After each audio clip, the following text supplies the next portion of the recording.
congratulations to our next guest, because this is some very difficult work by him and his team at the National Football League, the VP of Broadcast Planning, who puts together this schedule with his team, Mike North, here on the Rich Eisen Show. Good to see you, Mike. How are you, sir? Hello, my friend. I'm doing pretty good today. Thank you. Are you? Good. Okay. Yeah, look, this is always the challenging part, right? The teams all saw their own schedules on Tuesday. Okay. And the networks all saw their own schedules on Wednesday. Now that it's out to the world, today's the day when they all get to see everybody else's. And so even if on Tuesday they were like, yeah, okay, our schedule's fine, thanks. And if the networks on Wednesday were like, hey, thanks, this is great, appreciate it.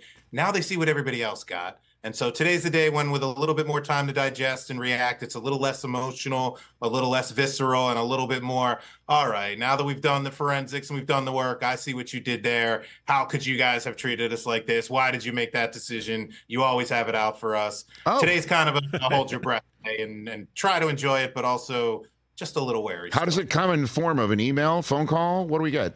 What do you have, Mike? Hopefully it's in the form of a phone call.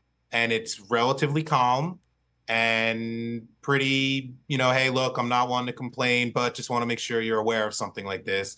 If it's bad, it's an email, and it's usually CCing my bosses and all of our boss. Those are the ones that are a little bit more disconcerting. Thankfully, I haven't seen one of those just yet today, but that's usually what ends up happening these next couple days. It's all well and good when they only see their own. Once they see everybody else's, then they kind of reevaluate their own. See, they CC RG1, Mike. Is that what you're saying?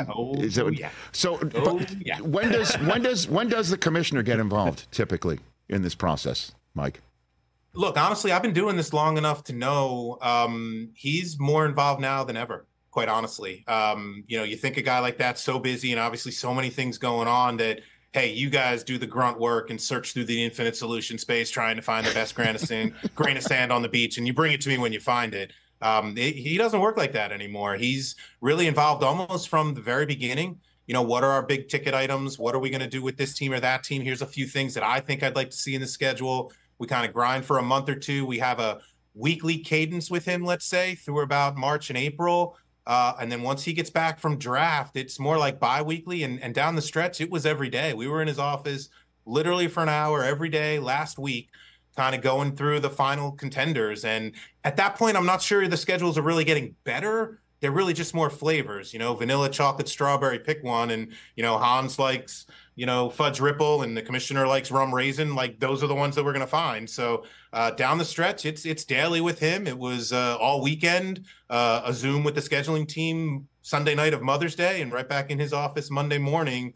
Didn't get his final approval really until about 1:00 in the afternoon on Monday, even though the schedule was coming out on Wednesday. And plus, I mean, now when you're talking about big ticket items, there's now Christmas games on a Wednesday with a new partner in Netflix. There's a Black Friday game for a second year with Amazon Prime. You've got Peacock now in different countries. You've got us on the network with international games, and then a group of 5 games in week 17 that'll be whittled down to a triple header. You've got a lot of people with CBS and Fox and ABC and partners.